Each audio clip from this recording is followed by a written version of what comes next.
ఇచ్చిన వాక్య భాగము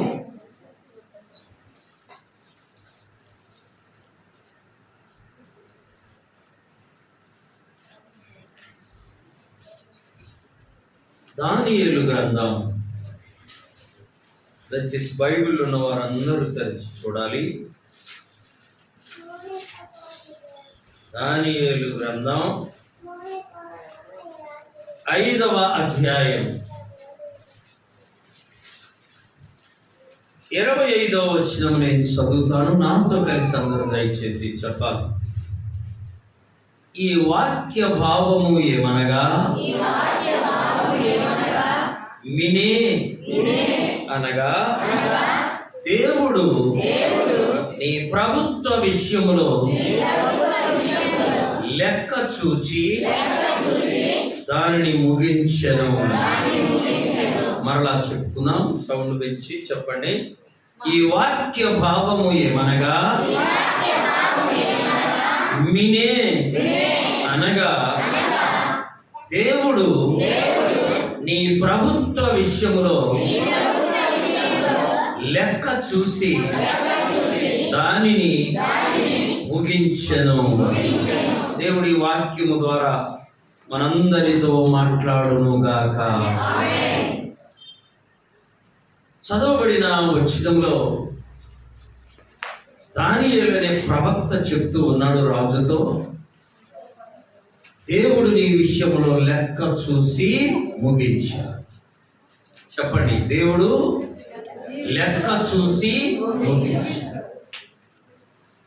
ఒక రాజు విషయంలోనే కాదు, మనందరి విషయంలో కూడా దేవుడు లెక్క చూసే దేవుడు. చాలా శ్రేష్టమైన వర్తమానం, జాగ్రత్తగా వినండి. ఈరోజు అంశం యొక్క, ఈ వాక్యం యొక్క టైటిల్ ఏంటంటే దేవుడు లెక్క చూసి ముగించాడు, లేదా దేవుడు లెక్క చూసే దేవుడు. మనం ఏమేమి చేస్తున్నామో, ఏ విషయాల్లో లెక్క చూస్తాడో ఈ వారం మనం ధ్యానం చేసుకుందాం. దేవుడు ఏం చూస్తాడు? లెక్క చూస్తాడు. ఆమేన్. ఒకవేళ మనుషులు లెక్క చూస్తే మనం ఆ లెక్కను కొన్నిసార్లు ఏం చేయొచ్చు? తారుమారు చేయొచ్చు. కానీ దేవుడు లెక్క చూస్తే దాన్ని మనం ఏమి ఆమేన్. దేవుడు అందరి విషయములో లెక్క చూసేవాడై ఉన్నాడు. ఆమేన్. ఇప్పుడు ఇక్కడ ఉన్న మనం అందరం ఒకటి నేర్చుకోవాలి. మన అన్ని విషయాల్లో దేవుడు ఏం చూస్తాడు? లెక్క చూసే దేవుణ్ణి మనము కలిగి ఉన్నాము. ఆమేన్. ఏ విషయాలు లెక్క చూస్తాడో ఈ వారం మనం ధ్యానం చేసుకున్నాం. ఒకవేళ మనుషులు చూసే లెక్కలు తారుమారు ఉంటాయి. ఒక 25 సంవత్సరాల క్రితం, 30 సంవత్సరాల క్రితం రుద్రసముద్రం అనే గ్రామంలో, ఇక్కడ రుద్రసముద్రం అనే విలేజ్లో ఒక ఆయన బాగా చదువుకున్నాడు ఉన్నాడు. ఒక రైతు దగ్గర అప్పు తీసుకున్నాడు డబ్బులు. చాలా కాలం క్రితం అన్నమాట. అప్పుడు ప్రామిసరీ నోట్లు ప్రింట్ అయ్యి వచ్చేవి కాదు, చేతితో తెల్లగాయతం మీద రాసిచ్చేవారు. అతను డబ్బు తీసుకొని రైతుకు లెటర్ రాసి ఇచ్చాడు, ప్రామిసరీ నోటు రాసి ఇచ్చాడు. ఏమన్నా తెలుసా? పలానా తారీఖున పలానా ఇంత డబ్బులు నేను నీ వద్ద తీసుకున్నా, నువ్వు అడిగినప్పుడు చెల్లిస్తాను. ఇవన్నీ ఇప్పుడైతే ప్రింట్ అయ్యి వస్తున్నాయి, కానీ అప్పట్లో ప్రింట్ లేవు, రాసి. ప్రామిసరీ నోటుకు 3 ఏళ్ల లోపే దానికి విలువ ఉంటుంది. 3 ఏళ్ళు దాటితే దానికి విలువ చెల్లదు. 2 సంవత్సరాలు అయిపోయినాయి, 2.5 సంవత్సరం అయిపోయింది. తర్వాత ఇతను అడుగుతూ ఉంటే ఆ రైతు వచ్చి లెక్క చేయడంలా ఇక 2 నెలలకు టైం అయిపోయింది అనగా అతను తీసుకెళ్ళి ఆ ప్రామిసరీ నోటు కోర్టులో కేసు వేస్తాడు. ఎవరమైనా పని చేయాలి. 3 ఏళ్ళలో ఇవ్వకపోతే అదే మార్గం. సరే, నోటీసులు వచ్చాయి. కోర్టుకు పిలువబడ్డాడు, బోనులో నిలబడ్డాడు. జడ్జి అడిగాడు, అయ్యా నువ్వు డబ్బు తీసుకున్నావు కదా, ఆయన దగ్గర తీసుకున్నావా లేదా? తీసుకున్నానయ్యా. మరి ఇచ్చావా? ఇవ్వలేదు. ఎందుకు ఇవ్వలేదు? ఇవ్వాలి కదా 3 ఏళ్లలో. దాంట్లో ఏమి రాశానో చూడయ్యా అన్నాడు. ఎవరిని? జడ్జి. ఆ ప్రామిసరీ నోట్లో రాశాడు, ఇంత నీ ఎంత అప్పు తీసుకున్నా, మరలా ఈ అప్పును నాకు ఉసున్నప్పుడు ఇస్తానని రాశాడు. ఇప్పుడు ఆ భాష అట్లుండేది అప్పట్లో. ఒక 30-40 ఏళ్ల క్రితం భాష ఎలా ఉండేదంటే, నాకు ఉసి లేదయ్యా, నేను ఇవ్వలేను, అలా ఉండేది. నాకు ఉసున్నప్పుడు ఇస్తానని రాశాడు. జడ్జి అప్పుడు దాకా చూడ, రాయించుకున్నోడు కూడా అప్పటిదాకా చూడ. మరి ఎట్లా అంటే, ఎప్పుడు ఇస్తావు? నాకు ఉసున్నప్పుడు. ఎప్పుడయ్యా? ఉసున్నప్పుడు. కేసు పోయింది, ఇంకా ప్రామిసరీ నోటు జడ్జి ఏమీ చేయలేదు. మనుషుల లెక్కలు తారుమారు ఉంటాయి. ఆమేన్. మనుషులు లెక్కలను మార్చవచ్చు, మారతాయి. దేవుడు చూసే లెక్క చెప్పాలి, మారదు. ఆమేన్. దేవుడు చూసే లెక్క తప్పు జరగదు, కరెక్ట్గా ఉంటుంది. కాబట్టి మనందరము జ్ఞాపకం ఉంచుకోవాలి, మనము ఆరాధించుచున్న దేవుడు లెక్క చూసే. చూడండి ఏ ఏ విషయాల్లో ఆయన మనకు లెక్క చూస్తాడో ఒక్కసారి మనము ధ్యానం చేసుకుందాం. కొరింథీయులకు రాసిన 2వ పత్రిక 5వ అధ్యాయం 10వ వచనం. ఎందుకనగా తాను జరిగించిన క్రియల చొప్పున అవి మంచివైనను సరే చెడ్డవైనను సరే ఈ శరీరముతో జరిగించిన వాటి ఫలము పొందడానికి మనమందరము యేసయ్య న్యాయ పీఠము ఎదుట నిలబడాలి. ఆమేన్. దేని కొరకు? మన క్రియల యొక్క ప్రతిఫలము పొందడానికి. క్రియలంటే పనులు. క్రియలంటే అమ్మ చెప్పండి, క్రియలంటే పనులు. ఈ దేహంతో జరిగించిన పనులు అవి మంచివైనను సరే చెడ్డ. ఎందుకు? ఎంత చెడ్డయి చేశాడో దేవుడు చదివి వినిపించి తీర్పు లెక్క చూస్తాడు. లెక్క చూస్తాడు. ఒకవేళ మంచి క్రియలు చేస్తే మంచి వాటికి కూడా ఆయన లెక్క చూస్తాడు. ఏటిని బట్టి అమ్మ మనకు ప్రతిఫలం చెప్పండి? మన పనులను బట్టి, మన క్రియలను బట్టి ప్రతిఫలం. మరి ఈ పనులు ఎవరు చూస్తున్నారయ్యా?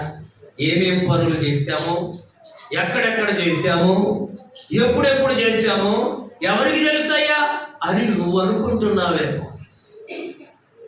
దేవుడు ఒక మాట సెలవిస్తున్నాడు. సామెతల గ్రంథం 15వ అధ్యాయము 3వ వచనం. దేవుని యొక్క కన్నులు ఎక్కడెక్కడంట? ప్రతి స్థలం మీద ఉండరు. మంచి వాళ్ళనే కాదమ్మా, చెడ్డోళ్ళను కూడా అవి చూచుచున్నవేనుంది బయట. ఎక్కడెక్కడ ఉంటాయి దేవుని కన్నులు? చెప్పాలి, ప్రతి స్థలం. ఎవరెవరిని చూస్తాయి? చెడ్డోళ్ళను చూస్తాయి. మన పనులను బట్టి మనకు ప్రతిఫలము ఇస్తాడు. ఆమేన్. ఇప్పుడు నేను మంచి పనులు చేస్తున్నాను ప్రభు, ఎవరు నన్ను మెచ్చుకోవట్లేదు అని ఒకవేళ నువ్వు అనుకుంటున్నావేమో, నీ పనులను ఆయన చూస్తా ఉన్నాడు. నీకు ఒక దినాన మెప్పు కలుగుతుంది. ఆమేన్. కాబట్టి మన క్రియలను బట్టి మనకు ప్రతిఫలం ఇచ్చే క్రియలను ఏం చేస్తాడు ఆయన? లెక్క చూస్తాడు. చూడండి వాక్యంలో మనం గమనిస్తే దేవుని యొక్క పరిశుద్ధ గ్రంథంలో ప్రకటన గ్రంథం 2వ అధ్యాయము 2వ వచనం. అంటే నీ పనులను, నీ కష్టమును, నీ సహనమును నేను. ఆమేన్. ఇప్పుడు చెప్పండి, మన యొక్క క్రియలను దేవుడు ఎరుగును. మన యొక్క కష్టమును దేవుడు ఎరుగును. మన యొక్క సహనమును ఆయన చెప్పాలి ఎరిగిన. పోయినసారి చెప్పాను, మరలా చెప్తున్నా. గుంటూరు దగ్గర ఒక విలేజ్లో మంచి బిలీవరు చక్కగా ప్రభు యొక్క బిడ్డగా జీవిస్తున్నాడు. మంచి విశ్వాసిగా ఉన్నాడు. ఒక మంచి అమ్మాయిని ప్రేమించి పెళ్లి చేసుకున్నాడు. వివాహం అయింది. ఇక్కడ పని లేదని ఒరిస్సా రాష్ట్రానికి వెళ్ళారు. అక్కడ ఒక చోట పని చేస్తూ ఉంటే ఈ అమ్మాయి దారి తప్పింది. అక్కడ పాపంలో పడిపోయింది. చాలా మార్లు చెప్పాడు వినల. తుదకి ఎంత ఘోరమైందంటే ఇతను ఉంటేనే ఫోన్లో అతనితోటి మాట్లాడతాడు. అలా భయంకరమైనటువంటి స్థితిలోకి వెళ్ళిపోయాడు. నాకు ఫోన్ చేశాయ్యా, ఇలా ఉంది, ఏం చేయాలి?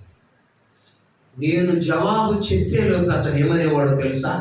దేవుడిదంతా చూస్తున్నాడు. చప్పటి పెట్టుకోవడం ఎంత బాగా చెప్పేవాడు.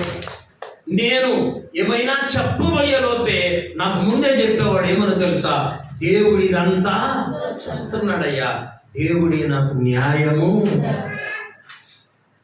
ఒకరోజు ఇతను పనికి వెళ్ళిపోయాడు. ఫోన్లో మాట్లాడుతూ ఉంది, వంట వండుతూ ఉంది. ఆ స్టవ్ ఈ చీరను అంటుకో, మంట వచ్చి కాలుతుంటే కూడా తెలియని అంత డీప్గా, ఇంగ్లీష్లో డీప్గా అంటే తెలుగులో లోతులోకి మంట ఒళ్ళని తట్టుకున్నప్పుడు ఈ సెల్ ఫోన్ కూడా పేలి కాలి బూడిదై. చూసారా? నీ సహనమును, చెప్పాలి మాట, నీ సహనమును నేను, నీ సహనమును నేను దేవుడు అంటున్నా. ఒళ్ళు ఒక్కసారి చల్దనిస్తుంది కదా మాట ధ్యానిస్తుంటే. నీ క్రియలను నేను ఎరుగుదును, చెప్పాలి, నీ కష్టమును నేను ఎరుగుదును. నేను కూడా మంత్రాలు చదువు. నా బండి ఆయన మహా, బయటిది మహా, జాగ్రత్త ఆయన మహా. నా బండి మధ్య 2-3 చోట్ల ఆగిపోయిందండి. మార్కపూర్ తీసుకెళ్తే బలపం కూర్చున్నాడు ఒకడు. ఆయిల్ వచ్చే పైపుకు బండి దానికి మధ్యలో ఏం కూర్చాడు? నా పనిలో నేనుంటే వాడి పనిలో వాడున్నా. ఏం చేయాలి? ఆగుతా ఉంది. అక్కడికి తీసుకెళ్తే చూడు సాగింత బలపం అని తీశారు. గమనించండి, ఒక పెళ్లికి వెళ్ళా నేను. ఆ బ్రాహ్మణ ఆయన చదువుతున్నాడు, నా చెప్పులు ఆయన మహా, జాగ్రత్త ఆయన మహా అని చదివాడు. ఏంది నాకు అర్థమైంది, ఎవడు పట్టించుకోనా. ఏందయ్యా అని అడిగితే కొత్త చెప్పులు అయ్యే పోత మంత్రాలు చదువుతున్నాను వాటికి కూడా. ఇప్పుడు నేను కూడా నా బండి ఆయన మహా, జాగ్రత్త ఆయన మహా. ఎందుకు దాంతో అక్కడ పని? ఆలోచించండి. కాలిపోయింది. దేవుడికి అతని సహనము చెప్పాలి, తెలుసు. ఎంత సహించి ఉంటాడో ఆ బిడ్డ. ఫోన్లో భయంకరంగా ఏడుస్తూ చెప్పేవాడు. నేనేమైనా చదువుదామనే లోపే జవాబు ఏమొచ్చేదో తెలుసా? అయ్యా ఏం పర్లేదు, దేవుడు న్యాయము. ఎంత మంచి భక్తి. ఒకరోజు అర్ధరాత్రి ఫోను. నేను సహజంగా ఫోను నైట్ ఆపేస్తా. ఆ రోజు ఎందుకో ఉంచా. ఫోన్ చేసి, అయ్యా దేవుడు తీర్పు తీర్చాడు. ఆమేన్. చప్పటి కొట్టి ప్రభువు మహిమ. ఒకవేళ నువ్వు అనుకుంటున్నావేమో నేను ఎంత ఓర్చుకుంటున్నా, నా పరిస్థితులు ఎలా ఉన్నాయే, నేను ఎంత ఓర్చుకుంటున్నా, దేవుడు ఇంకా న్యాయము చేయలేదు అనుకుంటున్నావే. దేవుడు తప్పక న్యాయము. ఆ మాట ఉంది చూడండి బైబిల్లో. లూకా సువార్త 18వ అధ్యాయం. ఇయాలి బైబిల్లో ఉన్న వారంతా. లూకా సువార్త 18వ అధ్యాయము 8వ వచనం. అందరూ చదవండి. ఆయన వారికి త్వరగా న్యాయము చెప్పాలి. మరలా చదువుదాం. ఆయన వారికి త్వరగా న్యాయము.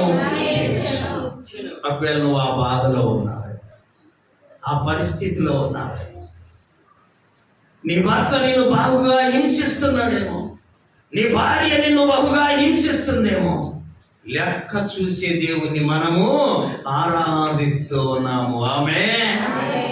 లెక్క ముగియగానే ఆయన తీర్పు తీరుస్తాడు. మనం ఎవరిని ఆరాధిస్తున్నాం? లెక్క చూసే దేవుడు. ఆయన అంటున్నాడు, అయ్యా నీ క్రియలను నేను ఎరుగుదును, నీ కష్టమును నేను, నీ సహనమును నేను. కాబట్టి నీ పని మంచిదా చెడ్డదా దేవుడు నీకు వివేకం ఇచ్చాడు, దేవుడు నీకు జ్ఞానం ఇచ్చాడు. మంచి పని చేసుకుంటూ వెళ్ళు, దేవుడే నీకు ప్రతిఫలము ఇస్తాడు. ప్రకటన గ్రంథం చదవాలి, 3వ అధ్యాయము 1వ వచనం. అంటే నీ పనులను నేను ఎరుగుదును. ఏమనగా నువ్వు జీవించుతున్నావన్న పేరు మాత్రమే ఉన్నది, కానీ నీవు మృతుడనే. పైకి జీవిస్తున్నాను అనుకుంటున్నావు, పైకి భక్తి కలిగిన వ్యక్తిగా ఉన్నావు, పైకి భక్తి పరునిగా కనబడుతున్నావు, కానీ నువ్వు చచ్చిన దానితో, చచ్చిన వాడితో, చచ్చినోడితో సమానంగా బ్రతుకుతున్నారు కొంతమంది.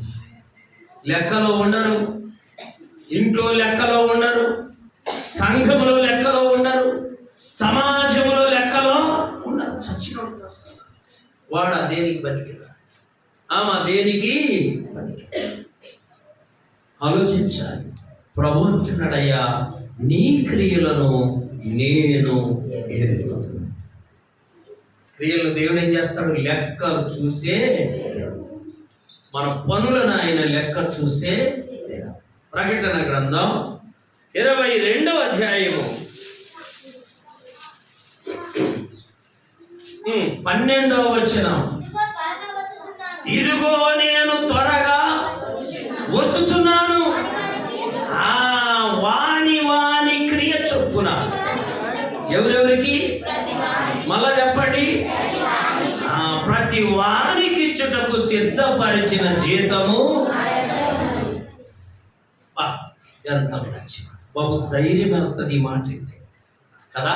ఈ వాక్యం ధ్యానిస్తే, ఈ వాక్యాన్ని చదివితే చాలా ధైర్యమా. మన క్రియలకు తగిన జీతం తీసుకొని ఆయన వచ్చుచున్నాడు. 62వ కీర్తన 12వ చరణం. ప్రభువా మనుషులకందరికి వారి వారి పనుల చొప్పున నీవే ప్రతిఫలము చెప్పాలి ఇచ్చే దేవుడు. కాబట్టి నీ క్రియలు మంచిగా ఉంటే నువ్వు బాధపడవలసిన పని లేదు. ఎందుకని? ఆయన నీకు తగిన జీతము ఇస్తాడు, తీసుకొని వస్తున్నాడు. ప్రతి వానికి ఇచ్చుటకు సిద్ధపరిచిన జీతం నా యొక్క జీతం అనగానే మనకు ఒకటి గుర్తు రావాలి. పాపము వలన వచ్చు జీతము ఏంటంట? జీతం అమ్మది. నువ్వు పాపం చేస్తే వచ్చే జీతం ఏంటో తెలుసా? మరణం. ప్రభు ఇచ్చేది, మనుషులు మార్చేది. సరే 3 ఏళ్ళు అయిపోయింది, కోర్టులో కేసు అయిపోయింది. మళ్ళీ ఈ రైతు వచ్చి అడుగుతుండు, అయ్యా నా డబ్బులు ఇవ్వు, నా ఖుషి లేదురా. ఏమంటుండు? కాగితం చూసుకో, ఏం రాశారు? ఏమనుంది? నాకు ఉసి ఉన్నప్పుడు ఎప్పుడు అడుగు, వాడి నోట ఏమొచ్చేది? మనుషులు అలాంటి తప్పుడు లెక్కలు రాస్తా కదా. దేవుడి దగ్గర లెక్క తప్పు. చెప్పాలి గట్టిగా, దేవుని దగ్గర లెక్క తప్పు. ధైర్యంగా ఉందాం ప్రభు సన్నిధిలో. నీ మంచి క్రియలను బట్టి నీకు ప్రతిఫలముగా మంచి జీతం ఆయన ఇస్తాడు. నీ పని చెడ్డదైతే దానికి కూడా ప్రతిఫలము ఉందండి. అవి మంచివైనను సరే, చెప్పాలి చెడ్డవైనను సరే, ప్రతి వానికి ఇచ్చేటువంటి జీతం ఆయన సిద్ధపరుస్తున్నాడు. అవి పొందడానికి ఆయన న్యాయపీఠము ఎదుట మనమందరము ప్రత్యక్షము. కాబట్టి దేని లెక్క చూస్తాడు దేవుడు? మన క్రియలను, మన పనులను, మనం చేసే పనులకు ఆయన ప్రతిఫలం ఇస్తాడు. ఆ పనులను బట్టి నీకు ప్రతిఫలము. చాలా సంవత్సరాల క్రితం ఒక ఊరిలో ఇద్దరు అన్నదమ్ములు, పెద్ద ఆయన ఈ కసాయి వాడు, అంటే వేటలను కోసాడు, ఎద్దులను, ఆవులను, దొన్నలను, పొట్టేలను కోసాడు. రెండో వాడు వాక్యం చెప్పేవాడు. మన లెక్కలు ఎవరి పని బాగుంటుంది? మా వాక్యం చెప్పేవాడి పని బాగుంటుంది. వాడు రోజు ఊర్లో వెళ్ళి వాక్యం చెప్పొచ్చి సాయంత్రం ఇంటికి రాగానే అనేవాడంట, నేను పరలోకం పోతా, మా ఓడేమో.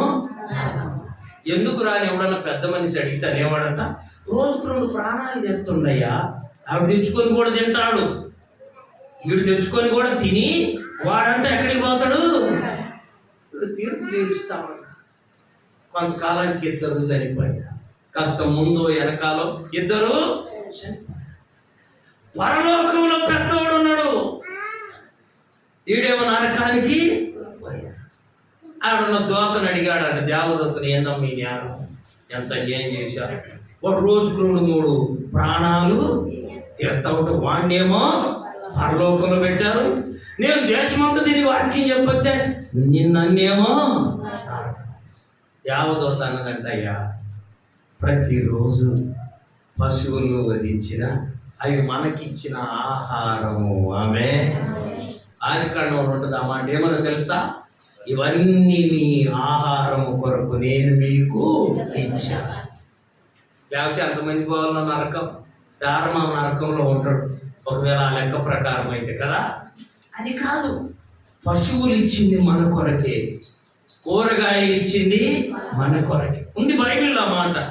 సముద్రపు చేపలను ఇచ్చింది. అప్పుడు చెప్పాడట, ఆయన ప్రతిరోజు జీవులను కోసిన కొంచెం మాంసం తీసుకొని వచ్చి వండి తన తల్లిదండ్రులకు పెట్టేవాడు. చప్పటి కొట్టి ప్రభువు ఎవరికి పెట్టేవాడు? తల్లికి. నువ్వు ఎప్పుడైనా మీ అమ్మా నాన్నకి అన్నం పెట్టాము లెక్క చూడమంటే ఒక్కరోజు కూడా ఈడే ఆడో తినొస్తుండే వాక్యం చెప్పడం. వాళ్ళు పెడితే మళ్ళీ తిరిగి పెట్టేది. అమ్మా నాన్నకు ఒక్కరోజు కూడా భోజనం పెట్టలేదు. ఈ పెద్దవాడు ప్రతిరోజు అంత మాంసం తెచ్చి వండుకొని కదా తల్లిదండ్రులకు.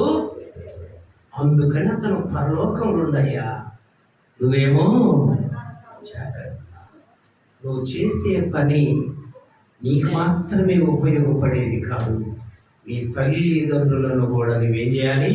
సన్మానించాలి. ఆమేన్. తల్లిదండ్రులను సన్మానించాలి. గమనించండి, ఆ క్రియలన్నీ దేవుడు అక్కడ ఏం చూశాడు? లెక్క చూశాడు, తీర్పు తీర్చాడు. కాబట్టి మన క్రియలు మంచివైతే మనము ధన్యులం, మంచి జీతము తీసుకుంటాం. ఆమేన్. 2వ వాక్యము చూడండి, దేవుని యొక్క పరిశుద్ధ గ్రంథము సమూయేలు మొదటి గ్రంథం 2వ అధ్యాయం 3వ వచనం. యెహోవా అనంత జ్ఞానియగు దేవుడు, ఆయనే మన పనులను చెప్పాలి పరీక్షించే దేవుడు. ఆమేన్. దేవుడు మన పనులను పరీక్ష చేస్తాడు. మన క్రియలను ఏం చేస్తాడమ్మా? పరీక్షిస్తాడు. అవి మంచివైనను సరే చెప్పాలి, చెడ్డవైనను క్రియలను బట్టి ప్రతిఫలం ఇవ్వడానికి ఆయన క్రియలను లెక్కించే. చూడండి మరొక మాట దేవుని యొక్క పరిశుద్ధ గ్రంథంలో మత్తయి సువార్త 12వ అధ్యాయం 36వ వచనం. నేను మీతో చెప్పునది ఏమనగా, మనుషులు పలుకు వ్యర్థమైన ప్రతి మాటను గురించి విమర్శ దినమున ఏం చేయాలి? మనం దేవుడికి లెక్క. దేనికి? వ్యర్థంగా మాట్లాడే ప్రతి మాటకు మనము లెక్క అప్పగించాలి. యేసు ప్రభు అంటున్నాడు, చూడని ఎంత బాగుంది మాట. మనుషులు పలుకు ప్రతి వ్యర్థమైన మాట లెక్క చూస్తాడు దేవుడు. ఆమేన్. అంటే మన నోటిని, మన మాటను బహు జాగ్రత్తగా మనము ఉంచుకుందుముగాక. అర్థమైందా? ఏదో మాట్లాడాలే, గాలిలో కలిసిపోయాయిలే అని నువ్వు అనుకుంటున్నావేమో. యేసయ్య ఏం చెప్పాడు? మనుషులు పలుకు ప్రతి వ్యర్థమైన మాటకు లెక్క అప్పగించాలి. లెక్క అప్పగించాలి. ఎన్ని అర్థమైన మాటలు మాట్లాడుతా ఆలోచించు. వాక్యమును చూడండి. అపోస్తలుడైన పౌలు గారు అంటూ ఉన్నాడు, తిమోతికి రాసిన 2వ పత్రిక 2వ అధ్యాయము 14 నుండి 17 వరకు. వినువారిని చెరుపుటకే గాని మరి దేనికి పనికిరాని మాటలను గురించి వాదము పెట్టుకోమా. ఆలోచించు. ఒకడు అన్నాడరే, నేను ఒక ప్రశ్న అంతా జవాబు జీవితం 5,000 ఇస్తాను. ఏంటిది? ఎంతమ్మా? 5,000 అన్న. చుట్టూ ముందా ఎత్తనం ముందా అన్నాడు. ఏంటిదంట? చెట్టు ముందా? ఊరంతా ఏకమయ్యారు. చెట్టు ముందంటే ఎత్తనము లేకుండా చెట్టు ఎట్టు వచ్చిందో అన్నాడు. ఇత్తనం ఉందంటే చెట్టు లేకుండా ఇత్తనం. ఎవరు చెబుతారు? ఊరందరూ వచ్చారు. కనుక 2 గంటల మధ్యాహ్నం అరే దేవుడికి అర్థం కాదు, వెళ్ళిపోయారు. ఏంటి వ్యర్థమైన? నువ్వేం చేయగలవు? వాటికుండా సాధించి వాటికుండా జవాబు ఎవరు చెప్పలేదు. చాలా మంది చూడుకోండి, ఎక్కడైనా సరే నలుగురు గుమికూడి ఉన్నారంటే పనికొచ్చే మాటలు ఉండవు. ఏం మాటలు? వ్యర్థమైన మాటలు. పౌలు గారు అంటున్నాడు, తిమోతి, ఓ తిమోతి, నువ్వు వ్యర్థమైన మాటలు కూడా పొద్దుపుచ్చుకోమాక. వ్యర్థమైన మాటలు చదువుమా. వ్యర్థమైన మళ్ళా చదువుమా. ఆ మాటలు ఏం చేస్తాయంట? వినే వాళ్ళను చెరుపుతాయి. వినే వాళ్ళను చెరుపుతాయి. నిజామాబాదులో నిమ్మకాయలను ఏమంటారు అని ప్రశ్న వేశాడు. నిజామాబాదులో చెప్పండి, నిమ్మకాయలను ఏమంటారు? ఈడు అల్లడిల్లిపోతుంది. ఇదేంద్ర బాబు, ఆడేమంటారు ఏమంటారో ఒక రోజల్లా అయిపోయి పందెం అయిపోతుంది. ఎట్లా చేయాలి? చివరి వాడు ఏం జవాబు చెప్పాడు తెలుసా? నిమ్మకాయలు. నిమ్మకాయలు ఎక్కడైనా ఇవన్నీ వినేవారిని ఏం చేస్తాయి? ఇవి చెరుపుతాయి. బైబిల్ ఉంది చూడండి ఆ మాట. వినువారిని చెరుపుటకే గాని. ప్రభు బిడ్డ దగ్గరికి వెళ్ళు, ప్రభువును అడుగు, ప్రభు దగ్గర జవాబు పొందుకో, ప్రభు దగ్గర ప్రార్థన చేసుకో, ప్రభు బిడ్డలతో కలిసి వాక్యాన్ని ధ్యానము, అది నీకు ఉపయోగం. అంతేకాని పనికిరాని మాటల వైపు నీ చెవిని ఇవ్వకూడదు. ఇంకా చదువుమా. ప్రభువు ఎదుట వారికి సాక్ష్యం ఇచ్చుచు ఈ సంగతులను వారికి జ్ఞాపకము చేయము.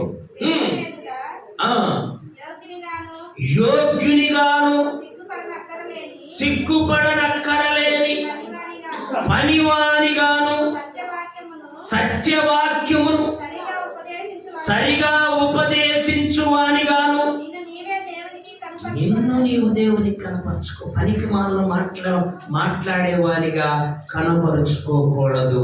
ఆమేన్. పనికి రాని మాటలొద్దు. నిన్ను నీవే దేవునికి కనపరుచుకో యోగ్యునిగా. ఆమేన్. దేనిగా? యోగ్యుని. యోగ్యమైన మాటలే మన నోట రావాలి. ఆలోచించు. యోగ్యమైన మాటలే రావాలి. ఇంకా చదువుమా. అపవిత్రమైన ఏం మాటలు ఇవి? ఒట్టి మాటలకు ఇష్టపడమాట. అట్టి మాట్లాడువారు మరి ఎక్కువగా ఏమవుతారమ్మా? భక్తి. అంటే భక్తి పోయి నీ నోట పనికి మాలిన మాటలు మాట్లాడితే నీ భక్తి జాగ్రత్త. మనం యోగ్యమైన మాటలే మాట్లాడాలి. తర్వాత చదువు. కొరికేటువంటి పుండు ప్రాకినట్లు ఇట్లాంటి పనికి మాలిన మాటలు నీ శరీరం అంతా ప్రాకుతాయి. వారిలో మెనయును. చూడండి, కొంతమంది ఉన్నారు నోరు తెరిస్తే పనికి మాలిన మాటలు. జాగ్రత్త. మొదట ఒక మాట చదువుకున్నాం, ఏమనేది? నీ వ్యర్థమైన ప్రతి మాటను బట్టి నువ్వు దేవుని దగ్గర లెక్క చెప్పాలి. కాబట్టి మన నోట ఏ మాటలు మాట్లాడదాం? యోగ్యమైన మాటలే, మంచి మాటలే. వ్యర్థమైన మాటలు మన నోట రాలేవు. ఇంకా చూడండి, వాక్యంలో మనము ధ్యానించినట్లయితే యాకోబు రాసిన పత్రిక 1వ అధ్యాయం 19వ వచనం, నా ప్రియ సహోదరులారా మీరీ సంగతి ఎరుగుదురు కనుక ప్రతి మనుషుడు వినటానికి తొందరపడాలి, మాటలాడుటకు నిరాకరించాలి. వినడానికి తొందరపడాలి, వేగిరపడాలి. అయ్యో ప్రార్థన మొదలైంది, వాక్యం మొదలైంది, తొందరగా వెళ్దాం విందాం అనుకోవాలి. మాటలాడుటకు నిదానించాలి. 22వ వచనం అదే అధ్యాయం, వినువారు మాత్రమయ్యుండి మిమ్మును మీరు మోసపుచ్చుకొనకుండా వాక్య ప్రకారము జీవించువారై ఉన్నారు. ఎవడైనా వాక్యమును వినువాడయ్యుండి దాని ప్రకారము జీవింపని వాడైతే వాడు అర్థంలో చూసుకున్నట్లే. వైచారు ఒక మాట చెప్తా, వాక్యము విని దాని ప్రకారం జీవించకపోతే ఏంటంట? అన్నం వండుకున్నావు కానీ తినలేదు, వండావు, ఏం చేయలేదు, దాని వలన ప్రయోజనము. వాక్యము విని దాని ప్రకారం నువ్వు జీవించకపోతే నీ పరిస్థితి అంతే. వాక్యాన్ని విని దాని ప్రకారం జీవించాలి. ప్రకటన గ్రంథం 1వ అధ్యాయం 3వ వచనం, సమయము సమీపించి ఉన్నది, ఈ ప్రవచన వాక్యములను చదువాడు వాటిని విని ఇందులో వ్రాయబడిన వాటిని కైకొనువాడు. వింటే కాదండి ధన్యత, విని దాని ప్రకారము జీవించాలి. వండుకొని అన్నం ఏం చేయాలి? తినాలి. వండి అక్కడ పెట్టుకుంటే నీకు వచ్చే ఆకలి తీరే అవకాశము. చూడండి, వాక్యములో మనం గమనించినట్లయితే సామెతల గ్రంథం 6వ అధ్యాయం 11వ వచనం, అందుచేత దోపిడిగాడు వచ్చినట్లు దారిద్ర్యము నీ యొద్దకు వచ్చును, ఆయుధదారుడు వచ్చినట్లు లేమి నీ యొద్దకు వచ్చును. వాక్యం ప్రకారం నువ్వు జీవించకపోతే లేమి అంటే పేదరికము నీ యొద్దకు వచ్చు. 10వ అధ్యాయము 20వ వచనం, నీతిమంతుని నాలుక ప్రశస్తమైన వెండి వంటిది, భక్తిహీనుల ఆలోచన పనికి మాలి. నువ్వు భక్తిహీనులాగా మాట్లాడమాట, నీ ఆలోచనే పనికి మాలినది. 6వ అధ్యాయము 2వ వచనం, నీ నోటి మాటల వలన ఏమైతావు? కొన్నిసార్లు చిక్కుబడిపోతా. జాగ్రత్త. మాటలు చాలా జాగ్రత్తగా మనము మాట్లాడాలి. సామెతల గ్రంథం 13వ అధ్యాయము 3వ వచనం, తన నోటిని కాచుకొనువాడు తన్ను కాపాడుకొను. ఆమేన్. అందుకే మనకు ఒక సామెత ఉంది, నోరు మంచిదైతే నోరు చెడ్డదైతే ఊరంతా నీకు చెడు. కాబట్టి మన మాటలను బట్టి తీర్పు తీర్చే దేవుడు. మీకు ఒక విషయం చెప్తాను. బైబిల్లో యేసయ్యతో పాటు ఇద్దరు దొంగలను మా సిలువ కుడి వైపున ఒకరిని, ఒక వ్యక్తి నోటితో అంటున్నాడు, ఎడమ వైపున్న వ్యక్తి, నువ్వు దేవుడివైతే, దేవుని కుమారుడివైతే దిగిరా, మమ్మలను కూడా తీర్చు. రెండవ వ్యక్తి అంటున్నాడు నోటితో, అరే మనకిది న్యాయమే. అయితే రెండో వాడు మొదటి వాడిని గద్దించి ఏమంటున్నాడు తెలుసా, మనకిది, మనం దొంగలం కాబట్టి మనకు శిక్ష పడేది, ఈయన ఏ న్యారము అని. యేసు, నీవు నీ రాజ్యముతో వచ్చేటప్పుడు నన్ను, యేసు ప్రభు వెంటనన్నాడు, నేడు నీవు నాతో కూడా. అతనికి ఏంటిది స్థాయి తెచ్చింది? అతని నోటి మాట.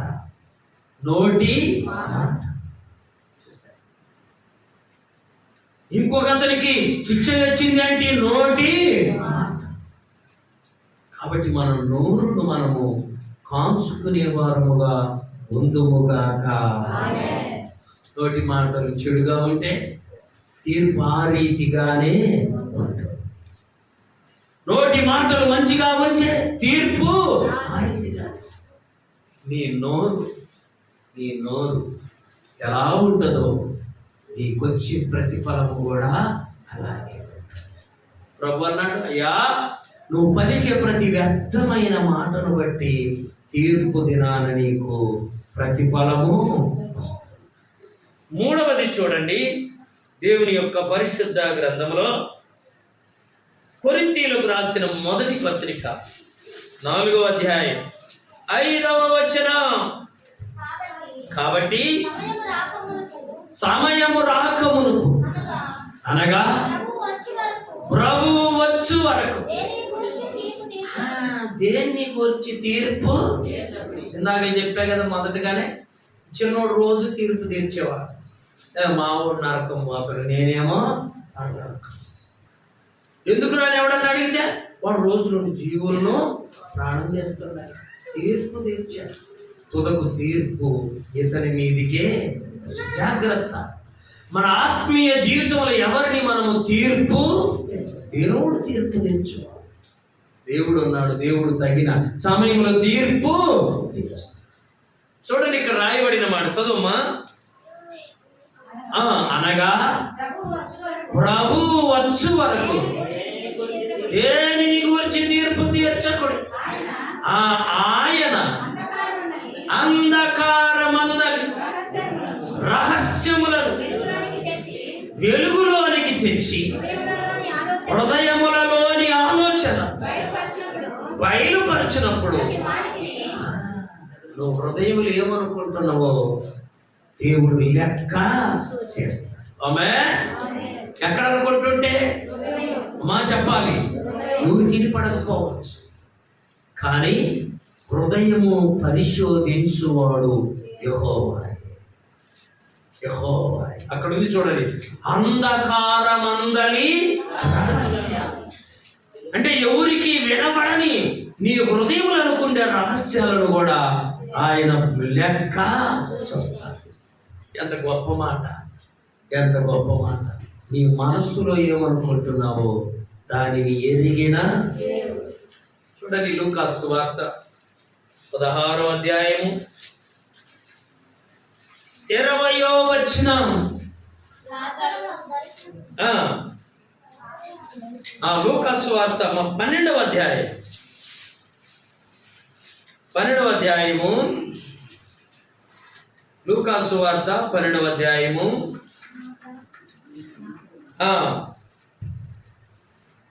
19వ వచనం. 19:20. నా ప్రాణముతో ప్రాణమా అనేక సంవత్సరములకు విస్తారమైన ఆస్తి నీకు సమకూర్చబడినది. సుఖించుము, తినుము, త్రాగుము, సంతోషించుమని చెప్పుకొని అనుకునేను. అయితే దేవుడు, ఈ రెండు ఎవరి దగ్గర జరుగుతుంది సంభాషణ? వాడి ప్రాణముతో వాడే చెబుతున్నాడు కదా. ఎవరితో అనట్లా, మనసులో హృదయంలో అనుకుంటుండే ఏమని? నాకు చాలా పంట వచ్చింది, నా గాదెలు సరిపోవు, నా కొట్లను పెద్దయి చేస్తా, నా ప్రాణమా నేను త్రాగు సుఖించు, అనేక సంవత్సరాలకు సరిపడే ధాన్యములు నేను సమకూర్చినని అనుకున్నాడంటే ఎక్కడ? హృదయం. ఇందాక చదువుకున్నామేమో, హృదయము యొక్క రహస్యములను బయటికి తెస్తాడు, ఆయన లెక్క చూస్తాడు. వీడు ఆ మాట అనుకుంటే ఎవరికి వినపడలా, ఎవరికి వినపడలా, కానీ దేవుడికి వినపడగా దేవుడు ఏమన్నాడు? ఒరే ఒర్రివాడా, ఈ రాత్రే నీ ప్రాణము అడవచ్చు, నీవు సిద్ధపరిచినవి ఎవని వలన? వాడు సిద్ధపరచుకొని తన ప్రాణంలో చెప్పుకుంటున్నాడు. పాపం చూసారా? అంధకార రహస్యములు నీ హృదయములు ఎవరినైనా ఏమైనా తీర్పు తీర్చుమాక, నీ హృదయములో చెడు ఆలోచించమాక, నీ హృదయములో చెడు తలంపులు ఉంచుకొనమాక. అలా ఉంచుకుంటే వాటిని కూడా దేవుడు లెక్క చూసే. ఇంకొక వాక్యం ఉంది చూడండి, మార్కు సువార్త 2వ అధ్యాయం 7-8 వచ్చిన వారు, ఇతడు ఇట్లు ఎందుకు చెప్పుచున్నాడు? దేవదూషణ చేయుచున్నాడు కదా.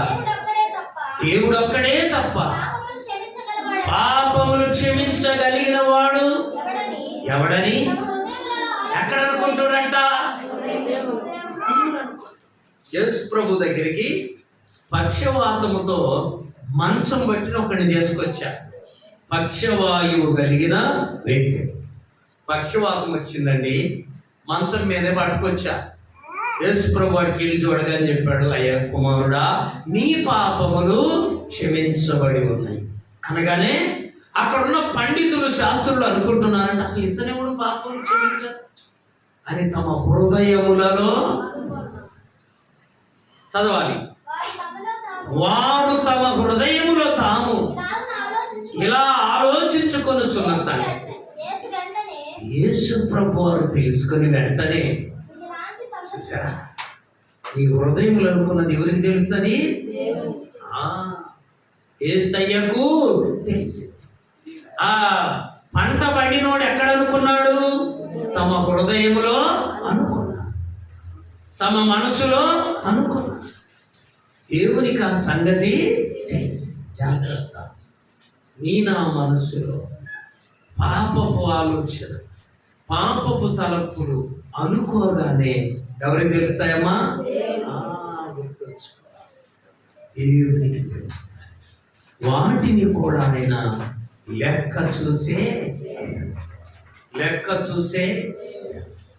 కాబట్టి రాజులు 2వ గ్రంథంలో ఒక మాట ఉంది చూడండి.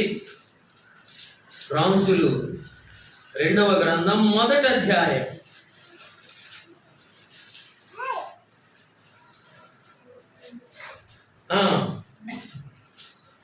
9వ వచనం.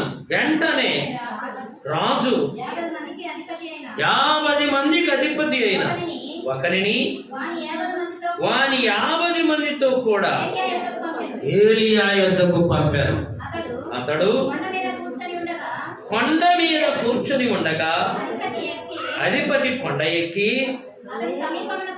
అతని సమీపమునకు పోయి, దైవజనుడా, నీవు దిగి రావాలనని ఆజ్ఞాపించుచున్నాడని. అందుకు ఏలియా, నేను దైవజనుడనైతే అగ్ని ఆకాశము నుండి దిగి వచ్చి నిన్ను నీ 50 మందిని దహించునుగా, కానీ ఆ 50 మందికి అధిపతి అయిన వానితో చెప్పగా అగ్ని ఆకాశము నుండి దిగి వానిని వాని 50 మందిని దహించెను. మరలా రాజు 50 మంది మీద అధిపతి అయిన మరి ఒకరిని వాని 50 మందితో కూడా పంపగా వీడు వచ్చి, దైవజనుడా త్వరగా దిగిరమ్మని రాజాజ్ఞాపించుచున్నాడనను. అందుకు ఏలియా, నేను దైవజనుడనైతే అగ్ని ఆకాశము నుండి దిగి వచ్చి నిన్ను నీ 50 మందిని దహించునుగా కాని చెప్పగా ఆకాశము నుండి దేవుని అగ్ని దిగి వాని 50 మందిని దహించను. ఇంకను రాజు 50 మందికి అధిపతి అయిన ఒకరిని వాని 50 మందితో కూడా పంపగా 50 మంది మీద అధిపతి అయిన ఆ 3వ వాడు వచ్చి ఏలియా ఎదుట మోకాళ్ళుని, దైవజనుడా దయచేసి నా ప్రాణము నీ దాసులైన 50 మంది ప్రాణములను నీ దృష్టికి 50 మంది బ్రతికారు. అధిపతి బ్రతికారు. ముందున్నోళ్ళు 102 మంది చచ్చిపోయారు. కారణం వారి నోట సరి అయిన మాట రావ. మొదట 50 మంది అధిపతి రాజు అవుతున్నాడు, రాయ్యా అన్న. రెండో వాడు 50 మంది అధిపతి, త్వరగా రాయ్యా రాజు అవుతున్నాడు. 3వ వాడు 50 మంది ఏం చేశారు తెలుసా? ఏలియా దగ్గరికి వచ్చి మోకాళ్ళు ఊని, అంటే మోకరించి, దైవజనుడా ఆ ప్రాణము నీ దృష్టికి ప్రియమైనదిగా వచ్చింది. ప్రభు దృష్టి మన మాంసం, మన రహస్యంగా మన హృదయములలో అన్ని దేవుడు లెక్కించు. ఎక్కడి నుండి చూస్తున్నాడు? చదవండి, కీర్తనలు 14, 2, 3. కీర్తనలు వివేకము కలిగి దేవుణ్ణి వెనకువారు కలరేమో అని యెహోవా ఆకాశము నుండి నరులను. ఎవరు చూస్తున్నారు? మీ నాన్న చూస్తుంటే కొంచెం సెర్చ్ చేస్తాడు. అర్థమైందా అమ్మా? ఇప్పుడు మేము 10th చదివేటప్పుడు మాకు సైన్స్ మాస్టర్ ఒక ఆయన ఉంది, వాళ్ళ కొడుకు కూడా 10th. అందుకని వాడి కోసం ఆయన ఆ రూమ్లో వేయించుకొని డ్యూటీ వచ్చి వాడికి అన్ని చదువు వాడికి చెప్పినా రావడం తగ్గిపోతుంది, అన్ని ఫెయిల్ అవుతుంది. ఎందుకని చెప్పినా వాడి చేతుల్లో ఉంది కాబట్టి చేసుకోగలిగా. గుర్తుపెట్టుకోవాలి, ఇక్కడ మనము చేసే ప్రతి కార్యాన్ని దేవుడు ఎక్కడి నుండి చూస్తున్నాడు? ఇంకో చోట రాయబడిన మాట చూడండి, 33వ కీర్తన 13, 14. యెహోవా ఎక్కడంటమ్మా? ఆకాశములో నుండి కనిపెడతా ఉన్నాడు.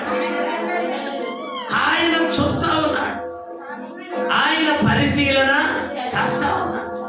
కాబట్టి నువ్వు నేను భయపడవలసిన అవసరము. మోకాళ్ళు ఊనాడు, భద్రంగా మాట్లాడాడు. అప్పుడు వీళ్ళతో పాటు ఏలియా లేచి రాజు యొద్దకు వెళ్ళాడు. జాగ్రత్తగా మన నోటిని వాడుకుందాం. ఆమె ఈ నోరు కూడా ఒక రహస్యం చెప్పనా? ఇది కూడా ఒక యంత్రం లాంటి. ఎక్కువ మాట్లాడితే ఏమవుద్ది? అరిగి చెప్పాలి. అరిగి ట్రైన్ ఎక్కగానే మా ఇంట్లో నేను నాని మొదలు పెడతాం కామ పెట్టంతా ఇది పడద్ది.